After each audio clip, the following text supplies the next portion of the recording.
Villa deserved it, though. What's Villa? I was going to see what Villa's expected goals were. I thought it might be higher. 1,000? Yeah, I know, considering the chances that they had. 3-3 is how it all finishes. Let's take a look at what that means for that race for that fourth Champions League spot. Villa should be fine, shouldn't it? Even if Spurs pull off that win against City and then win on the final day, that takes them to 69. Villa would just need a draw on the final day to guarantee Champions League football next season. For more on this, Luis Garcia is still with us. Oh, it's Monday. Yeah. Mario is here as well. Forgive me, Mario, I'm going to go with the Liverpool player first, just to reflect on that game, which was a bit silly, Stevie. It was nuts. Yeah, it was open, wasn't it? I mean, Liverpool created some chances. Martinez throws one in the back of the net. Yeah, literally. As you said, Aston Villa had a ton of chances. Yeah. Deservedly got a break. I mean, it's a break. It just comes off Duran's thigh when he's trying to control it. But they really deserve to get at least a draw out of this game. So it's a typical end-of-season game, really. But for the neutral, it was enjoyable. Yeah. But not for a Liverpool fan. Oh, it was fun, wasn't it, Mario? It was fun, definitely for a neutral. He said it, Stevie said it right. You know, but I think what the joy was is the way Aston Villa played. You know, when you have a team, when you face a Liverpool side, normally everybody always sits back and a little bit worried. But how comfortable they were in the sense of like pushing them back. I mean, we know Emery, he likes challenges and the way he plays his football. They used the speed up front and let the young kid come on. Durant, and they were lucky, Liverpool, because Alisson made a great save at the end. But Durant, what he did, I mean, if Tom Hanks comes to the stadium and watch you play, it's not a bad legend to come and watch you play. So he definitely showed him some good stuff. Yeah, Unai Emery's come in, obviously, Luis, Aston Villa, and done a brilliant job to get them into the Champions League next season. It's exceptional. No, it's fantastic. I mean, you can see that that's a team that is well worked. I mean, the intensity, the patterns of play that they use is a very aggressive team.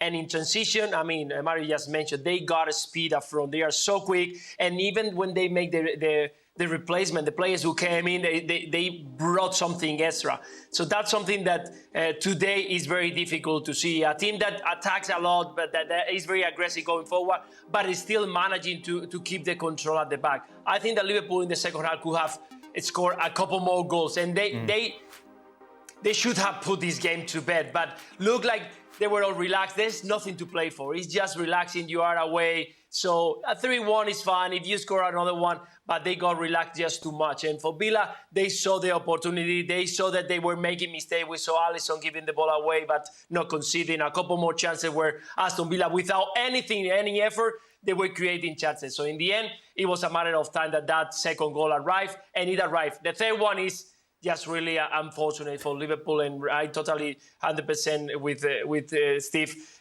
That's Liverpool this season. In the right moment, the most important moment, things just blow away. And tonight, it was another one. For Aston Villa, fantastic, because they make that last step to get into the Champions League next season. And for Liverpool, it's just to try to say a farewell to Jurgen Klopp, to thank him for everything that he's done. But really is a pain to see the team just let themselves go until the last game of the season. There were a lot of close calls in this game. VAR would intervene quite a lot.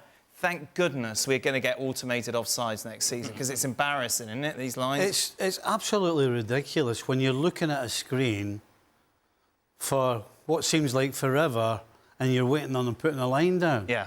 Well, I still don't understand why it takes so long to put the line in. But fortunately, next season, it's going to make such a huge difference. It's going to make a huge difference to Aston Villa as well, isn't it? Obviously, they had a little taste of it this season, playing in Europe, knocked out in the semi-finals of the Conference League. That step up, though, to the Champions League, we see Newcastle and the effect it's had on them. If we're going to say that somehow that affected Newcastle in a negative way, it's a good problem to have. Right. You at the very least, want to earn the right to have this problem.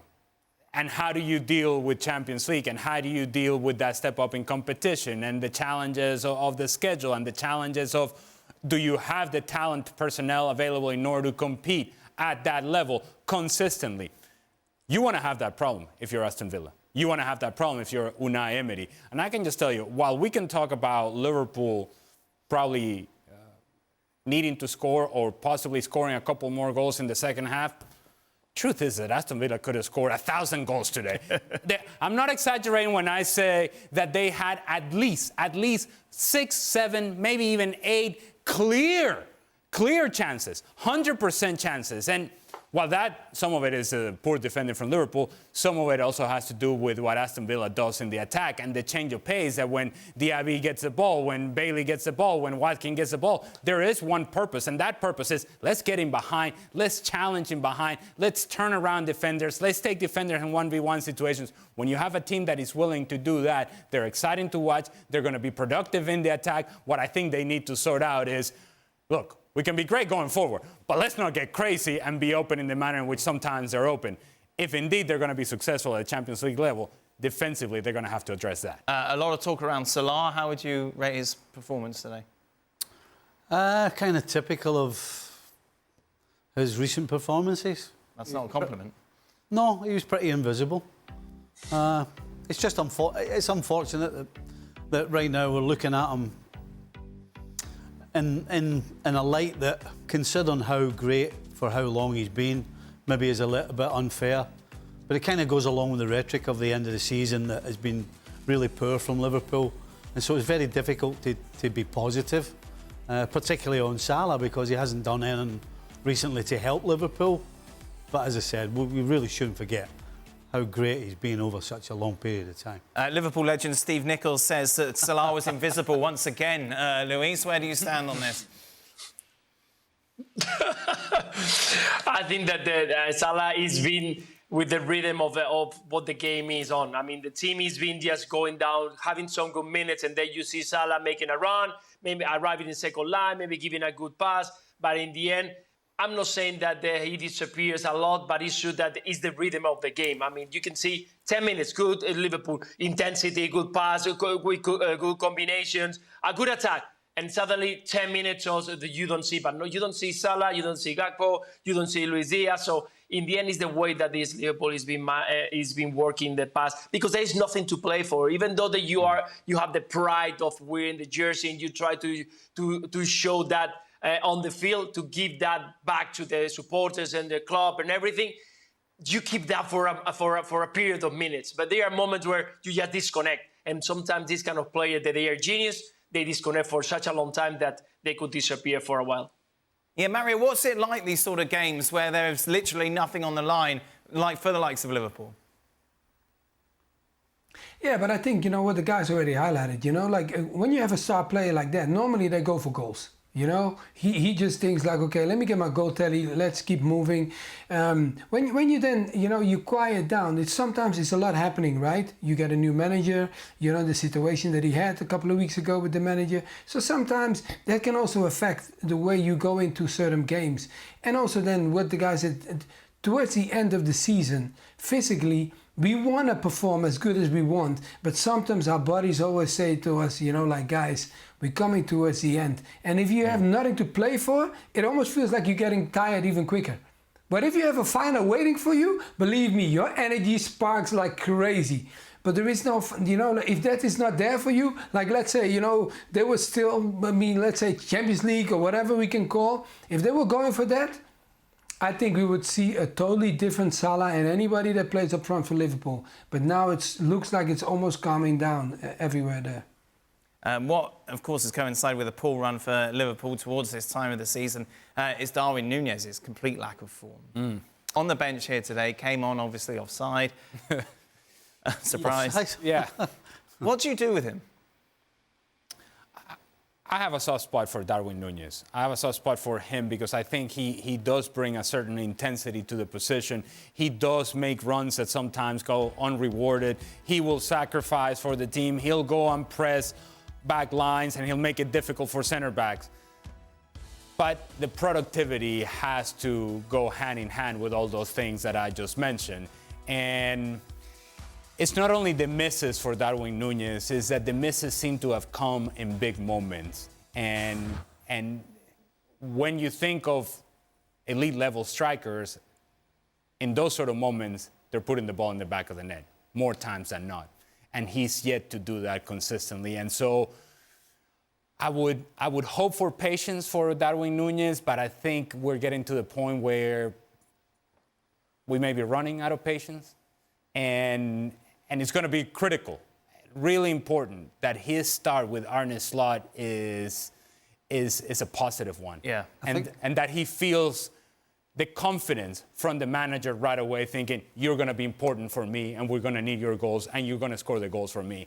If you give that to Darwin Nunez, I think he's going to be productive for you. I think of all the players at Liverpool who will be there next year, the fact that Arne Slot, or whether it was a new manager, or regardless, it's probably going to be best for somebody like Darwin Nunez. Because it's a fresh start? It's a complete fresh start. But if you can't do it for Klopp, why would you be able to then do it for Slot? Well, because there might be a little tinkering with how Liverpool play.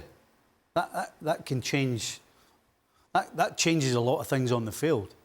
So, yeah, he's the one that will probably benefit as much as anybody from the change of manager, because he'll be coming out first training session, first whatever, thinking, right, I can impress this guy. And if I can impress this guy, what happened the last couple of years, not that it doesn't matter, but it kind of pales into insignificance. And do you think he will?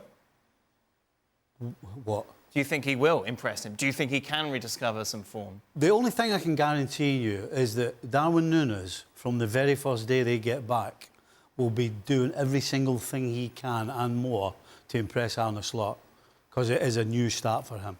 I'll also say that it's important that Darwin Nunez has a Copa America to play for Uruguay. That would help, right? Where he's going to show up in an environment in which he is beloved and appreciated. And he's going to show up in an environment in which they depend on him to score goals, to win games.